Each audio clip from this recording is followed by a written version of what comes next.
Hey, one more thing before you go. Have you ever wondered what we can learn about sustainability from the insect world? Or how two vastly different insect communities can teach us about managing stress, making decisions, and maintaining balance? In this day and age, we need a lot of that.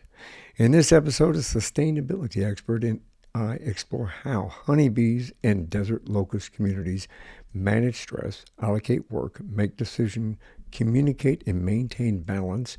And we're going to discover how the lessons from these honeybees and desert locusts can guide us towards a more sustainable future. I'm your host, Michael Hurst. Welcome to One More Thing Before You Go.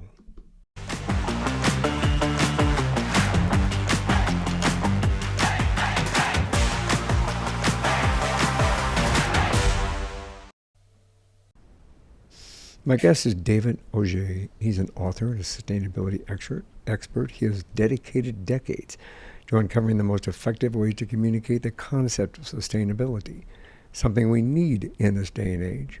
With a wealth of experience spanning 3 decades in the industry, David Auge has risen as the prominent figure in the field of environmental management and is on a mission to transform humanity's approach to sustainability issues.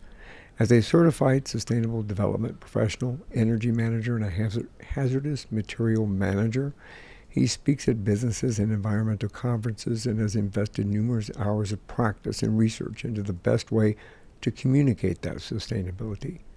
In Man's Search for Sustainability, his book, David explores how these insect communities manage stress, allocate work, make decisions, communicate, and maintain balance.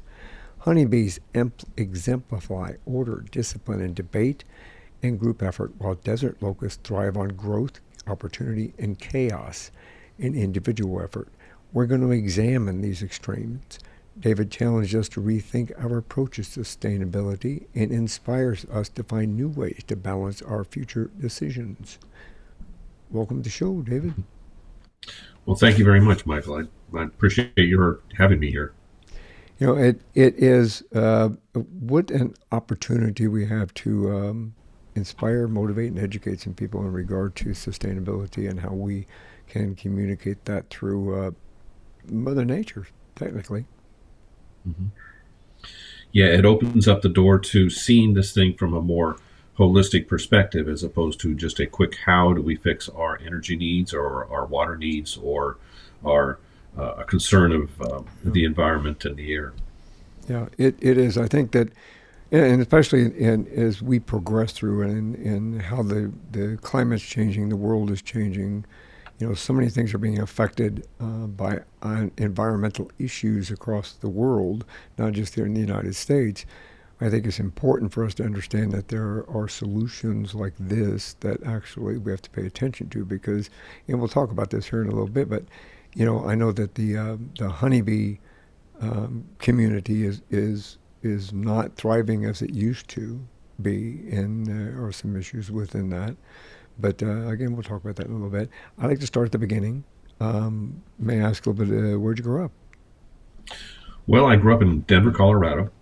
I had a chance to, through the years that I did grow up, spend a lot of time in the mountains and enjoyed the environment there in Colorado. I was desirous to find myself from from Colorado into perhaps the Air Force Academy, but I did get accepted to the military academy at West Point. So from my time in Colorado, I found myself going to school in New York, and then I spent a number of years in the military, and that provided me with the opportunity to see South America, Central America, Europe, and get a chance to really experience from that the world that we live in and the opportunities that are provided to us. Well, we're homeboys because I grew up in Colorado. That's my home, my wife's home, my kids' home. Obviously, Okay. we've traveled a little away from there, but boy, I miss Colorado. The mountains and Yeah. the streams and the tree. Real. I, no offense to Mother Nature or anybody here in Arizona, but real trees. Yeah. I have to say real trees. Um, but yeah, thank you for your service and thank you for what you contribute to that community as well. I'm a veteran myself, and my brother is, and my stepfather was, and my uncles were, and so thank you for that contribution. Uh, Sure. I I think that with your background and what you had learned, I think you have an engineering degrees from West Point as well.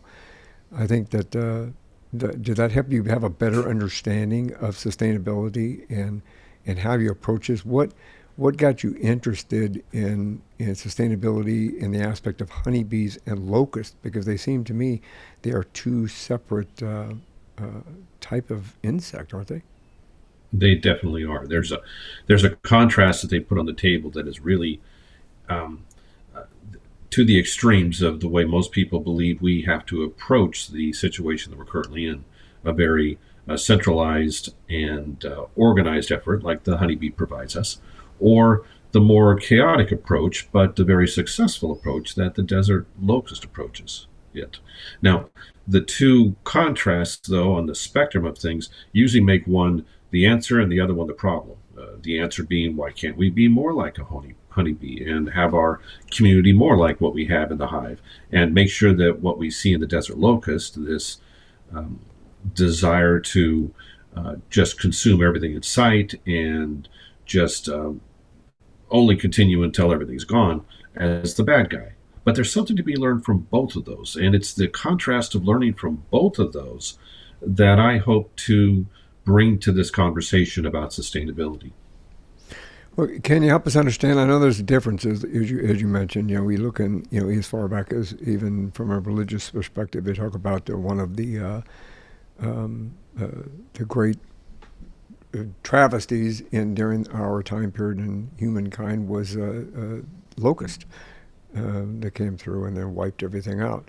As compared to the honeybees, which we have a very vibrant backyard where we've got a lot of flowers, we got a lot of trees and flowers and things like that. And every spring and summer, we can sit back here and watch the honeybees work and watch how they go from tree to tree and plant to plant and this kind of a thing. Um, but like you said, locust kind of are chaos, right? What's the difference? How does this? Let me get the right question.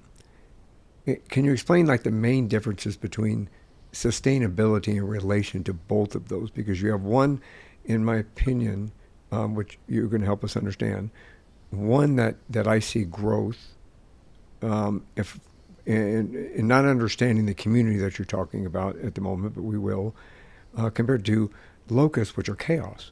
How do they work together? Well, let me go back to the word sustainability, because I think that's the way we can best introduce ourselves to why I even looked at these two insects. Most people currently see sustainability as a goal, as an objective, as an endpoint upon which, once arrived at, you can then successfully say, well, that one's done. Let's just move on to something else. Yet, I think we missed something, the fact that sustainability is a normative term.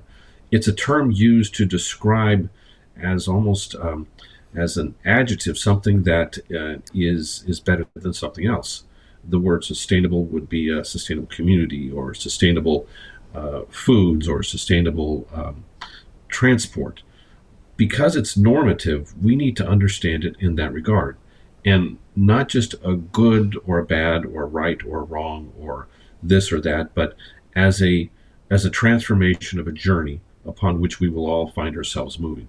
The sustainability of our current living conditions, our current choices, are balanced because we're looking at all of the opportunities provided and then making choices from that. These two communities, not their impact upon humanity, but these two communities make decisions as well.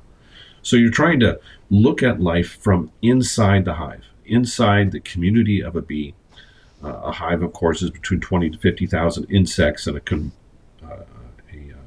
a collected element, which is the hive, usually a Langstroth box in the back of someone's yard, or in a tree trunk somewhere across the landscape that we have around here. For locusts, you're looking at an insect which has been transformed into something unique. If you've looked through my book, you've had a chance to see that a locust is actually a grasshopper that has gone through a phase change, resulting in its desire to congregate and then become in a large um, collection of insects, something that can move across hundreds of miles and consume everything in sight. But within that community itself, there's a balance that allows it success upon what it's attempting to do. It's looking at both of those insects inside their communities that I'm trying to bring to the table for us to contemplate how we, neither bees nor locusts, can ourselves learn something about this issue of sustainability. What made you choose, if you don't mind, because of all the different things that we can consider in sustainability, and whether it be the planet, be our community, or us as human beings, why did you choose honeybees and desert locusts as your focal points? I felt they were the extremes in the two communities that we can see in large numbers. The honeybee is, I think, in the United States, it's the insect for 26 different states. It's the insect of those states, even though the insect came from Europe. It has found itself to be the insect of like Colorado and North Carolina, and I'm not sure if Arizona has it as such, but I know that's on the center of the flag of the state of Utah. On the other extreme, desert locusts are elevated to a point of distrust and hatred that they show up in the Bible as the eighth plague, in the destruction of the nation of Egypt before the Israelites found themselves moving out of that area. They find themselves as attached to the word plague. And if you ever look up the word locust, you're going to find usually a book about some destruction or some melting down of society. So because they're at the two extremes, I thought that would be the best way to try and bring this story to the forefront of people's minds. Do you think that overlaps into anything else that we need to consider in regard to sustainability? And when we talk about sustainability, we're talking about sustainability of our food source, or our environments, and or our climate, or anything along that line. Can we define or kind of have a better understanding of what you mean by sustainability as a community, as a society and culture? I hopefully what it brings to light is the fact that we see the world from a perspective currently that everything around us is a raw material that we build into the future, as opposed to something that we can look into the past. One of the things I bring forth in the book is a story about a time I was meeting with the West Point Society of Greater Houston. This was shortly after the 9/11 attacks. It was November of that year, and we had an expert speaking to our group about the Middle East. The individual brought to the table that what was going to confront our Western mindset was an approach that could best be understood by looking at two words. And those two words were, it's history. He said, in a Western mindset, looking back, looking at something that we say, oh, it's history, means it's irrelevant. It doesn't have any bearing upon the decision upon which we will live our life. It's missing the point because, hey, it's history. Don't worry about it. Let's go forward. However, in a Middle Eastern mindset, its history means the exact opposite. It means that what we're looking at is relevant, and that looking back at the way things happen, the way communities work, the way things have been presented to us, gives us a better perspective upon which to go forward. I have a friend who spent a lot of time in Afghanistan and Iraq during the wars that have occurred over the last 2 decades, and one of the things he brings to the table is that we seem to have fought 1 year of war 20 times. We continue to go with a very short mindset of what exactly we wanted to impact there, not understanding that it was a longer term investment. These two insect communities have lasted for, a tremendous amount of time. And if we can look at them, we can perhaps change our perspective of looking at life in a different fashion. These kind of come to the table from the idea of something called mimetic versus poetic. Mimetic is the fact that there is a way of looking at what is going to confront us through the mimicking of good societies in the past, or things that have happened in the past that are the things that we would like best to mimic. Poetic, if you can use that word of poetry, is the fact that no, we just have a blank slate, and from this point forward, we need to make it up as we go along. I find the whole is the fact we don't look back. And what I'm trying to do by looking at these two communities is look back a little bit. Let's let's take the issue of sustainability and not say it's humanity, but let's look at these two insect communities and see what they've done over the years, over the centuries, over the thousands of years in the past, where we can learn something from what they've done and how they do things. I think it's an interesting approach. Do you think that the behaviors of honeybees and desert locusts can be applied to human societies? I mean, you just mentioned that we as humans in different societies, we look at history, as you said, from a different perspective, but we also, I think, at least from my perspective, I appreciate history because I think from history we learn lessons and we understand what to do and what not to do, what applied, what worked and what didn't work. But I'm a history buff. My wife's a history buff. My kids are history buffs. We love history from a different perspective, not as in that's, like you said earlier, that's old history. I like the idea that can take lessons from history. We can take opportunities from history. So, long way around a short question. How do you think the behavior of honeybees and desert locusts can be applied to human societies? How can we take lessons from that? Well, because of both of these communities have instinctual drives for moving forward in their existence, we can learn from those instincts. Now, we don't have an instinctual desire unless someone says it's the Maslow's hierarchy of need of existence and relatedness and growth. But for the most part, we don't have a community existence development that goes forward. We can learn something from the way these communities do something. Now, once again, they're instinctually driven. There is something within their DNA that says this is the way we're going to go forward. That's where we're a little bit different. And one of the reasons why the book I wrote is entitled Man's Search for Sustainability, because there is something in the aspect of that search that kind of gets to the idea of meaning as well. I mean, the title is very similar to Viktor Frankl. Viktor Frankl was an individual who survived the Nazi concentration camps. And in his survival of the Nazi concentration camps, he entered as a psychologist and he left as a psychologist. He had a chance to bring to the forefront some just tremendous insights about why someone would want to live and breathe to see the next day. Are you familiar with Viktor Frankl? I am. Okay. Well, maybe for our listeners, let me provide a little bit of insight about him. Viktor Frankl was an Austrian neurologist and psychologist who founded what he called logotherapy, which has been dubbed like the third Viennese school of psychology. It follows Freud and Adler as an effort to find that, if you want to call it the instinctual desire, that thing which inside of us wants to drive us forward to make a decision to exist. Freud, of course, has primarily the idea that it's a sexual drive. It's a desire to gain pleasure and to work in that regard. Adler says it's the desire to exercise power over others.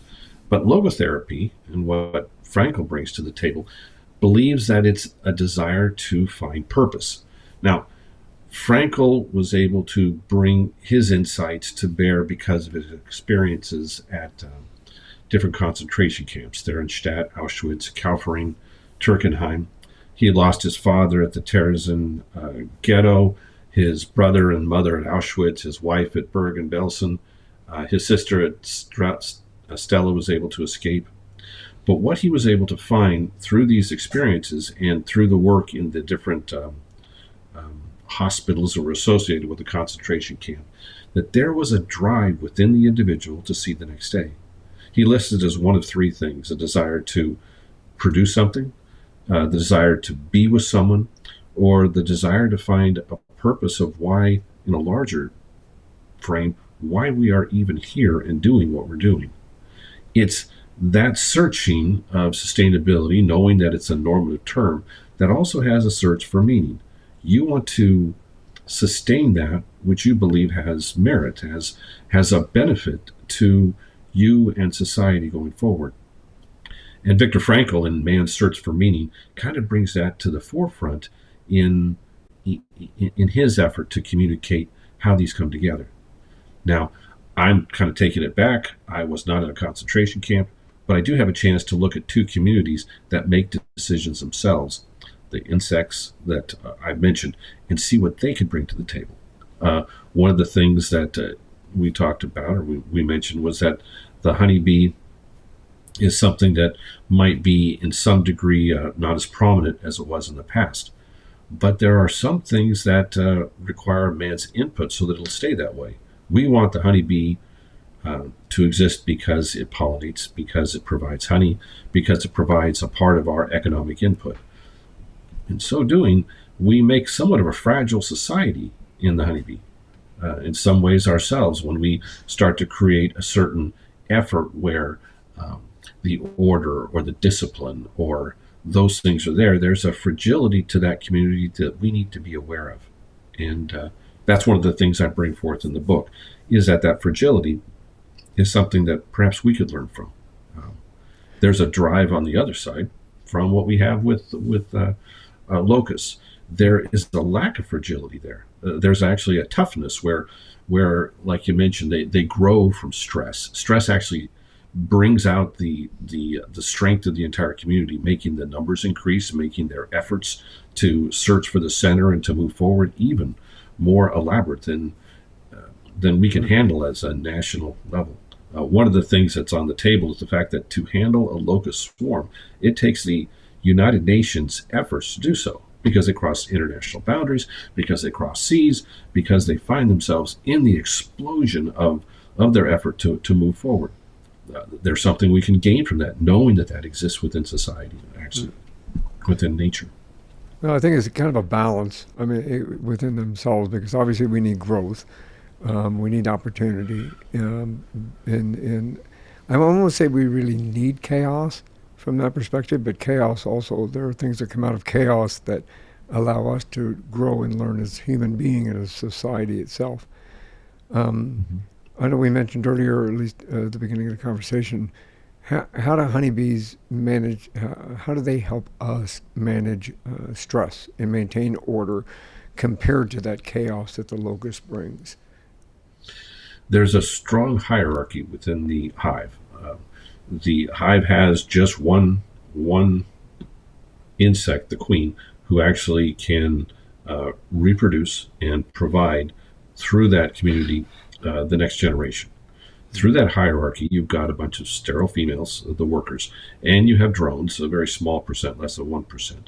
That particular structure and the jobs that they have to entail, that they do from their birth and the 6 weeks of life of which they present, is a structure and an order upon which there's a growth of that community. Um, we can learn from that, from just how easy they're able to transition from one job to the next, how they accept without too much pushback the effort to organize themselves and to move forward. There's that hierarchy is something that we find as humans to be very attractive in the stabilization of any type of society.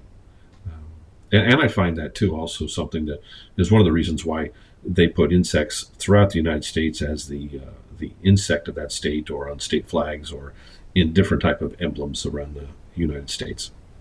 Well, I think we obviously we enjoy coming from an environment that I came from, both with my military training, as well as being a police officer for as long as I was.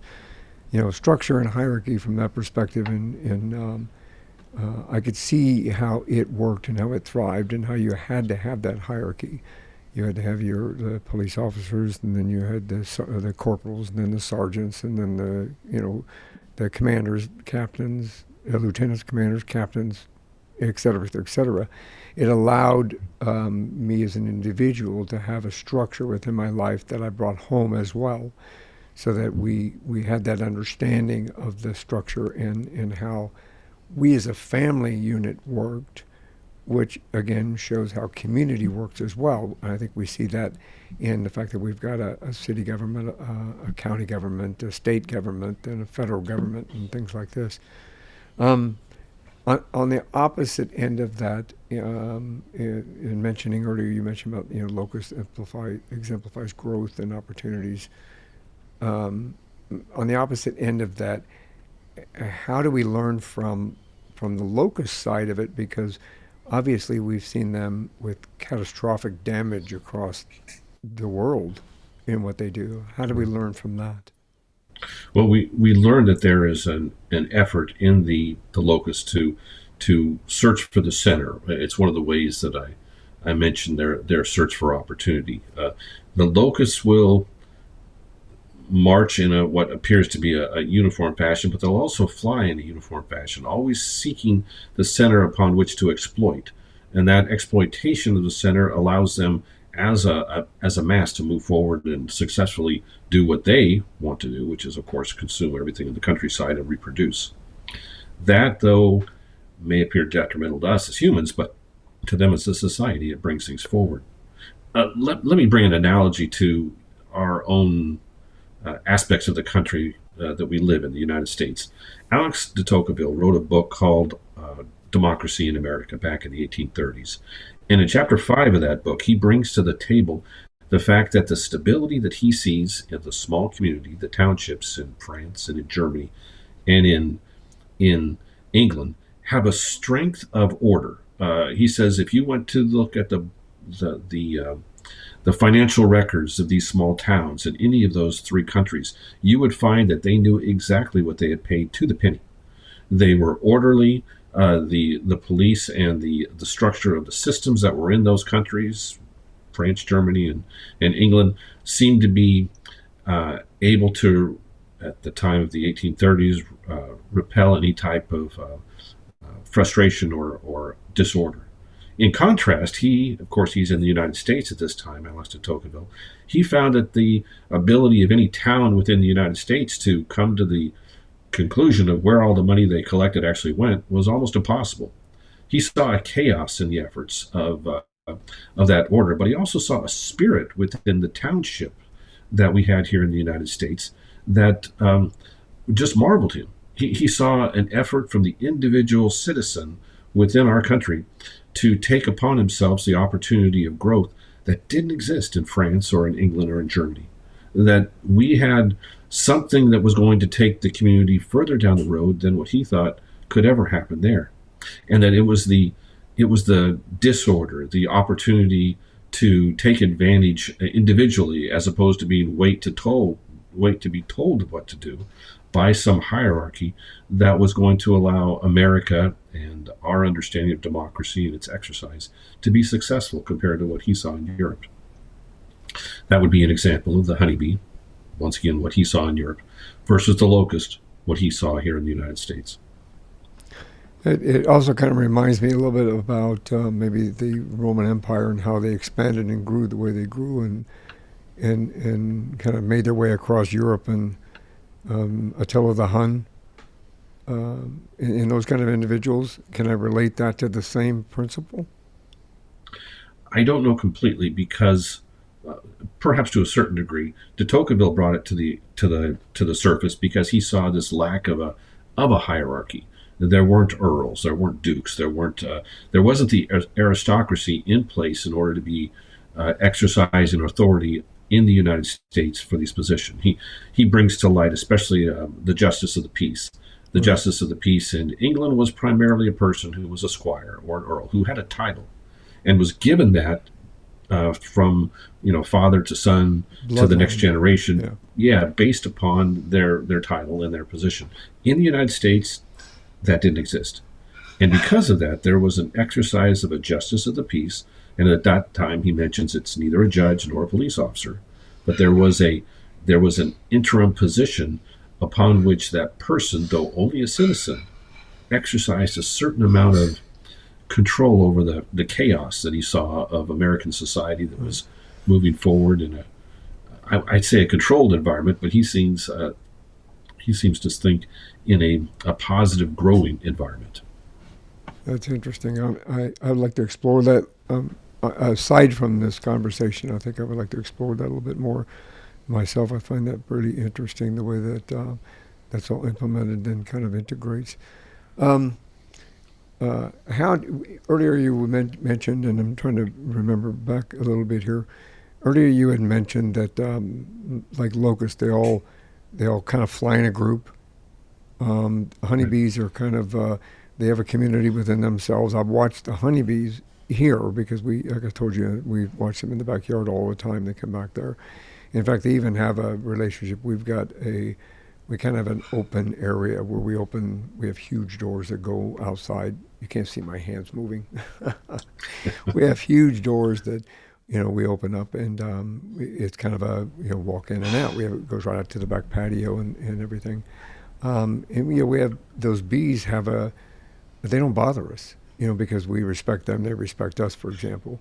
And they'll come in, they'll fly around the house a little bit, then they'll go out, or we're sitting in the chair, they'll walk up, they'll fly around us, they'll check us out, then they go to the next tree, and they don't bother us. Where some people freak out when the bees show up, kind of a deal. And we have a relationship in that regard. How do if you can help us understand this, because I find it fascinating. How do they communicate within themselves? How do they know that, earlier you mentioned the hierarchy, but the queen, and then the sterile bees, and then the worker bees and things like that. How do they communicate? How do the locusts communicate to know where they're going next, or how they're going to go next? Is that too complicated? Did I throw too much at you? No, you're bringing to the table the idea of communication, which is great. There is an ability within the hive to transmit messages through a number of different means. One of the easiest ways that honeybees transfer information is through smell. The queen has a pheromone that is able to be communicated about every 20 minutes. Every single bee within the hive, present there within the hive, is able to know from her health, her spirit, and to a certain degree, the efforts that the hive is moving toward. That's through just the odor, the pheromones that she's able to transmit, that then find their way to all 20 to 50,000 bees that might be in that hive. The second one is also by color and by humming. There is a transfer of information that they have through the sound. I have hives, and both here and at work, that you can approach a hive and you can almost sense through the humming sound that's there whether it's been a good day or not. Yeah. If it's not been a good day, that humming can pretty much tell you that's the situation. It also tells the other bees the same situation. The aggressiveness or the disorder that might be in that hive. For example, if the queen has been crushed or rolled, when I go into my hives and I'll pick up the frames, you have to do so very, very gently in order to not kill the queen. She's slightly larger in size. She is most likely on one of those frames. And so your inadvertently killing her could prompt the need for a new queen, but also prompt a certain destabilization of that community for a short period of time. Of course, the most famous way for communication that people usually bring to the table is the dance. Through the dance that the bees, these are the foragers, bring back to the hive, it will communicate the location and the distance, and also the fruitfulness of a potential pollination source. This is usually a circle or a figure eight, and then the shaking, which indicates an intensity of what they've just found, that's then seen and understood by the other bees within the hive. Oh, that's pretty cool. You see me smile. That's pretty cool. I think come back, and if the bees dance, and then you've found a good place. And I think we all do that. Go in a restaurant, we do a dance when it's good food. Yeah, somewhat of a Snoopy dance, but it's at a little tiny bee size. Yeah, that's pretty slick. So how long have you been a beekeeper? I've been a beekeeper for about 5 years. I started first at work. We, at the company I work for, have an array of beehives on the site, and there was an expert there who began to teach the rest of us the basics of beekeeping. And then about 3 years ago, I started beekeeping at home. And I started with 2, went to 5. Now it's 2 hives again in my yard, and I'm in a residential area. I'm not in a countryside. Yeah, that's very cool. I really appreciate that. Thank you for your contribution to that as well. I know that we all hear you hear people talking about that if the bee community disappears, then it will be catastrophic to our environment, to our sustainability as human beings, because again, that's how things are pollinated, you mentioned earlier, and so forth. Do Do you think we're on the cuspus of an environmental catastrophe based upon global warming and the storm surges and everything that I'm sure have an effect on those communities, both bees and locusts? Well, talking about bees, I'm not a prognosticator about the longer term effects of any type of these decisions, but I do see the importance of bees and their balance somewhat abused. We take about 60% of the hives in the United States across the continent every single year. They start in the almond fields of California and they'll journey all the way up into Michigan and Pennsylvania and the like. They're transported, that is, these hives are transported, about 1.5 million of them, for the very purpose of pollination, pollinating different crops, and we have a lot of crops that require the pollination of these insects. These these efforts are successful to a degree, but not as successful as they could be if a more, and let me use the word sustainable, it's a normative term, a more sustainable approach to what could be done were pursued. There's a portion of my book where I talk about the use of native pollinators that are much more efficient at being able to pollinate plants than are, Apis mellifera, which is the common honeybee that will be utilized and transported across the country. That balance has resulted in imbalance, if you would, and our dependence upon this transporting of these bees back and forth across the continent. That brings me to a question, and it's kind of I guess a personal question, but at the same time it would benefit others as well. So we go to the farmers market here when they open, and there is a beekeeping company that ends up there at this one that we go to every weekend. And when they come, because it just mentioned, when you mentioned what you did, it trying to trigger this, they bring a series of different honeys. Like one of them is lavender, one of them is, and forgive me, I may not remember all of these, but one of them is mesquite, for example, because there's a lot of mesquite in and around here. But they've got several different what they call flavors of honey that they say were from specific pollination of those type of plants, and that's what created that. Are you familiar with? Is that what you said earlier? When you take them across the country line or across the state lines, can that be done, or is that something that they have to specifically have bees that only go to lavender plants, for example, or only go to mesquite? Well, they're going to place the hive, the Langstroth box, in an area where the majority of the plants that need pollination are the ones that are going to give you a honey, that will have a unique taste. The ones I was mentioning are not being transported across the United States to produce honey, as much as they're being transported to pollinate. The field. So the honey you would get from that particular type of effort would be wouldn't have a unique flavor, and their effort isn't to collect honey. Their effort is to pollinate plants.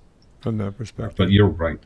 Yeah, there's some excellent honey tasting competitions around the United States, and I think it's in Georgia. We've had a number of contests, worldwide contests, where there's honeybee efforts in Georgia that have been sometimes the most successful, as well as Michigan. Those two states, for some reason, seem to have unique flavors from where they're able to position the hives to collect the. That's pretty cool. Yeah. Pollen from the area. I say again, that was kind of a little bit of a personal question, just because you had mentioned about moving them around and if there was any difference in that. I do understand the difference now between the pollination part and the honey part, but it inspired me to ask that question because, we bring them home and you can actually taste the difference. I mean, and then when you said about the taste testing, the things like in Georgia and everything, that would be really kind of cool to explore. What a unique opportunity to visit a place like Georgia during that time period. That'd be a cool vacation, actually. Cool weekend. Right. Yeah. Cool weekend. Do you think that, what kind of experiences have you had, since you do beekeeping. Again, just as an educational perspective, in your experience with beekeeping, were there positives and negatives let me try this in English because I got 12 questions running through my head. With your experience in beekeeping, are there positives and negatives in regard to your experience with beekeeping? If we wanted to get into something like that. Yeah, let's talk about the positives. You're going to be exploring a community that is a little on the edgy side of things. If you want to be a gardener, if you want to find yourself out there growing zucchini or tomato plants or something like that, there's a certain type of bent of a person who likes to do that.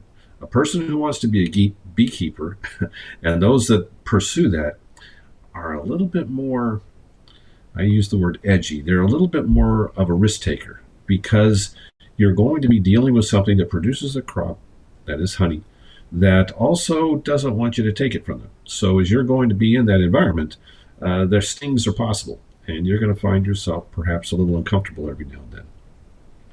So you learn that part of it. But the good part is you're venturing into an avenue that has some really fascinating people to meet. In the county I live in North Carolina, we have a beekeeper association, and I'm part of it. And there are approximately 300 individuals that are part of this committee and meet on a routine basis and do other things together. And it's really amazing to see the interest that they have in what they do and how they do it. 300 in a county with, let's see, our county population is not that large, maybe 150,000, is pretty remarkable. Now on the back end, let's say the negative part of it. When I first brought my bees home, I bought what's called a nuke from a local farm, and I brought it and put it in place.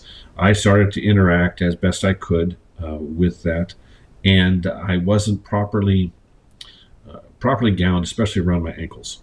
And I got a lot of bee stings, probably about 6 or 7 on both ankles. And I was slapping, and the bees found that they had, to their, I guess, joy, a real live one. So I was running around the backyard trying to get away from these bees. My wife was locking the doors of the house to keep me from going back inside. The little dog we had was also dancing in every direction to stay away from me. I went back in the house. My legs, my ankles actually swelled, and I couldn't walk for a few days. I was thinking I'm either going to back out there with a baseball bat, ending this misery, or I'm going to learn as much as I possibly can about this insect that I can. And there are a lot of books about insects, about what people have learned, about experiences, about the study of the insects that just, I don't know, open up a different world to an individual starting down the road to farm and to look at the natural environment that's around them. So it was a bad thing in the fact that I was stung, and I've been stung frequently, but a good thing in that it drove me to make a decision. Am I going to learn, or am I going to give up? I think that is that's a unique way to learn. Yeah. It's almost like, don't put your finger in the fire, and then they put their finger in the fire. They go, okay, well, I'm not going to do that again. Yeah. It's interesting, and I have heard that, speaking of bee stings and inflammation, I have rheumatoid arthritis really bad, and I got it after some injuries and so forth. And I had somebody recommend to me, which I have not tried yet. Somebody recommended to me that apparently bee venom is supposed to reduce inflammation in rheumatoid arthritis, but I'm not explored that yet. I'll have to let you know that if I ever decide to try that protocol. I'll have to let you know if that works.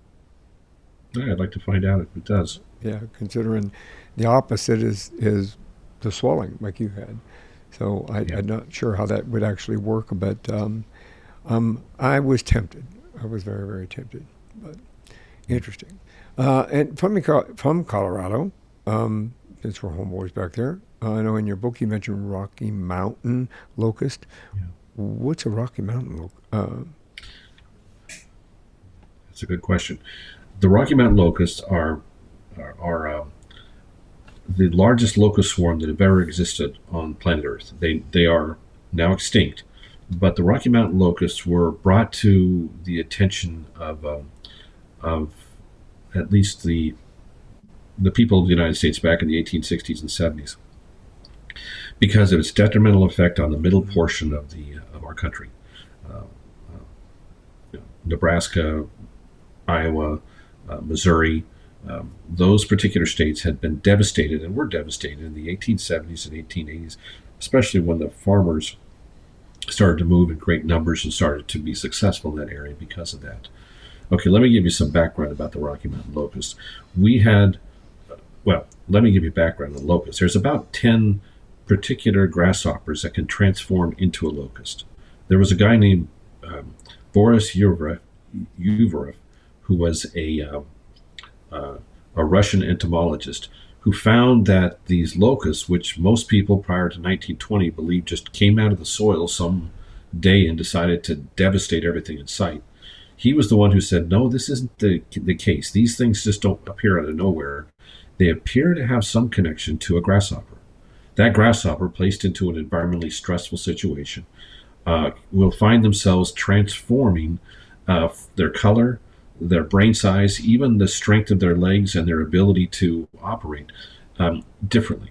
Most of them will go from green at night with a small brain, going to an environmental situation where they are first fed a great deal, and then what happens is there's a pulling back of that resource, whether it be grains or food because of drought. They congregate together, and in that congregation, this grasshopper becomes a locust. In the United States in the 1860s and 1870s, that occurred here on this continent, as well as it does in Africa and Asia and Europe and the rest of the places. But it became the largest seen locust swarm ever. There was a guy named Alfred Childs who kind of put that particular effort on the map. He was in Nebraska, a medical doctor who, during the Civil War, desired to become a meteorologist and had the equipment to do so. While in Nebraska, he saw flying overhead the Rocky Mountain locusts, and he had the instruments that could tell and also the access to telegraph to find out that this swarm that was moving over the head of Nebraska was 110 miles wide. It was 1 mile deep, and it flew overhead in 1875 from June 15th to June 25th at a pretty good clip of about 10 to 15 miles per hour. That's crazy. Yeah, a swarm of insects that massive, flying in, pretty much devouring the state of Iowa, over Nebraska, and into Missouri, and portions of Illinois and up into to Wisconsin. The effort to control that was actually a national effort at that time. And there's monuments in a number of areas where laws are put into place that you must come out and find ways to eradicate this insect. You have to put certain areas around crops that they believed were important. You had to burn the dying locusts or whatever collection there, because they would stink and they would create disease on the drinking water in the area. Anyway, the estimated amount of locusts in that swarm that Dr. Childs reported, it was called Alfred's swarm, was 3.4 trillion. 3.4 trillion insects descending on that middle part of the United States and pretty much destroying the crops in those states. Some of the frustration was that we didn't have any umbrella organization that said, we have people dying out there of starvation. Well, what do we do? We had a number of military bases and military compounds because it was the end of the Civil War, but most of those individuals spoke French or German or some language other than English, and didn't have any way to reach out to say, we are dying here on these farms with nothing to eat. There's a good story I kind of include where a General Ord was able to open up a number of those military depots in order to feed those people. Anyway, the efforts to control this locust swarm and why it's extinct right now link perhaps to the use of plows. The plow of the United States that was in use went down about 9 inches in order to break the soil. Well, a locust, once it oviposits its eggs, usually goes down about 6 inches. So that would kill a number of the reproduction opportunities that they had. Second is there was a lot of planting of trees along river bodies, which are the best type of soil for the locust to be able to position its young for the next generation to move forward. And then finally, the belief is that the locusts, which started in the Rocky Mountains, primarily between Wyoming and Montana, that during the gold and the silver rush, that efforts to support those miners in that area resulted in people going up there and farming those pasture lands. That's the origin, many times, of where the Rocky Mountain locusts would begin as they worked their way across the central portion of the United States, ending up, near the Mississippi River Valley. But now we know nothing about it. Well, we have little to present that to the American population, but it was quite a devastating event. And Yeah, now there's no that's. locusts. I mean, there's just the simple size of that to be able to look up and see that coming, and to recognize if that must. I mean, that would be like would be in awe of what the hell was happening, basically. Yeah. Little House on the Prairie. There's a good section where Laura Ingalls Wilder writes about the impact of one of those swarms landing and just devouring everything in sight, eating the handles off of shovels, and the anything with salt within the leather was consumed by these insects, and the entire family running into shelters trying to keep these things from. They don't hurt humans, but they would devastate everything in sight. So anything that needed to eat cows, pigs, goats, were going to soon die. Wow, that's just crazy. That's just crazy. That's wild. Um, I'm gonna. I'll have to go back and read her book. I'm actually related to her, by the way, down the line a little bit. So I should. That should propel me to read her book. I would think. Speaking of books, how do you hope your book can influence reader perspective on sustainability? I think that,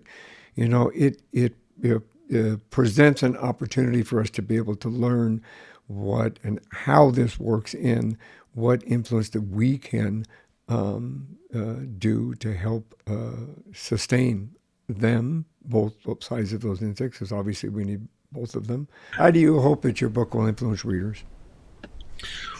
I hope it lets them see it as a journey. I hope it lets them see sustainability as something, once again, as normative in its description. Something is more sustainable or less sustainable, and we are all on a journey of making that decision of what we are going to sustain. In that effort of moving forward, it's a bigger picture than just a destination. Um, and that's what I hope people will see. It's a discussion, hopefully, separate enough so that you won't get the parochial interests, the interests of he said, she said. It'll say, let's learn from something else. Let's mimic, if you would. Let's use the mimetic form of understanding and bring to the table some contrasting approaches and see what their strengths are and what their weaknesses are. That's the discussion I want them to have. We don't seem to observe as we once did. We quickly go to application, and that observation is so important in being able to see a larger picture of what we've been given.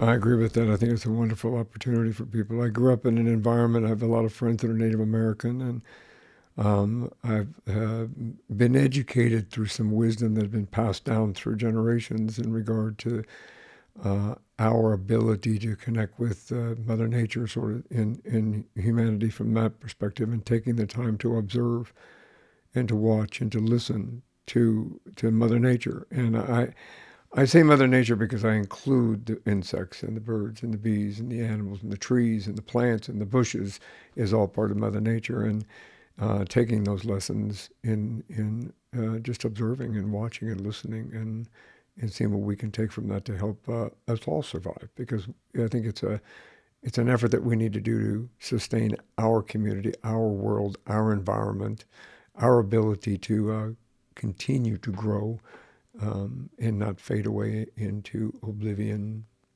which is kind of a strong word, but you know. How do you think? What kind of steps can we as individuals take? I know that you have some in your book, but what kind of steps can you give us that we can incorporate lessons of that type within ourselves? What can we practice? Well, Well, let's go back to the steps of how we learn.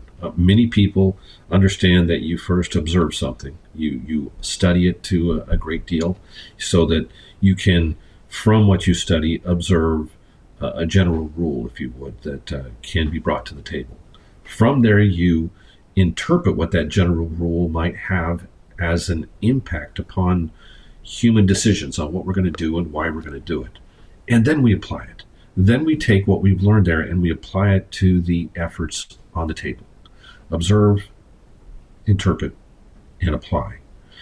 We want to run so quickly to the application. We have talking heads and we'll say if we just can harness the waves of the ocean and be able to use that for the hydroelectric power needs along the coastlines, then we'll be able to solve all the problems. We just need to go and be able to deal with the population deficit in certain portions of the world so that the next generation will have the proper, like in China, the proper number of children in order to propagate their families. We just need to, well, those are all application aspects. Let's go back to observing. Let's go back to observe what we've been given already, use a mimetic point of view. Let's look at the world we've been handed and learn from that. And then go to the next step to interpret and then to apply. Those are great lessons. I think that these are things that we should all take a moment and a pause and put the noise down, basically. Put the noise away for a little bit and listen and watch and listen. I think it's a good thing to do. We're running, unfortunately, we're a little bit out of time here, so let's talk about how somebody can find your book in regard to how to get it and where it's at. And I know you have a website, so if you can say that out loud for us as well, too, I'd appreciate it. Sure, the website is davidaugebooks.com. And you can just look up my name, David Auge, on Amazon, and the book is being sold there as well. So that's a good place to go. If there's a glitch on the website, I apologize. I'm trying to find out what happened. But you should be able to go to davidaugebooks.com. And I'll make and sure. Actually, I can go ahead. No, I'm sorry. I'm going to make sure that's in the show notes as well so that people have an easy way to just click it and go right to your site. Okay. Thank you. This has been a wonderful opportunity to inspire, motivate, and educate. David, thank you very much for coming on the show. I really appreciate what you're bringing to the world. I think we all need to take lessons from you and your what's in your book in regard to helping us sustain ourselves and sustain the environment that we live in. So thank you for being here. Well, thank you, Mike, for allowing me to be here. It's been great. I will make sure that all the information to get in touch with you will be in the show notes so that they can just click and find you. And this is one more thing before you go. So I always ask, do you have any words of wisdom before we leave? Let's see. Perhaps would be on the back of the book that he who has a why, this is from Nietzsche, he who has a why to live for can handle almost any how. Those are brilliant words of wisdom. I love it. I think we should all take that into consideration. So once again, thank you for being here. I appreciate your time. All right. Thank you. And for everyone, and then one more thing before we go, community, thank you for being here. Thank you for being part of the community. Be sure to share, like, subscribe, and all that good stuff. And one more thing before you all go, have a great day, have a great week, and thanks for being here. Listening to this episode of One More Thing Before You Go. Check out our website at beforeyougopodcast.com. You can find us as well as subscribe to the program and rate us on your favorite podcast listening platform.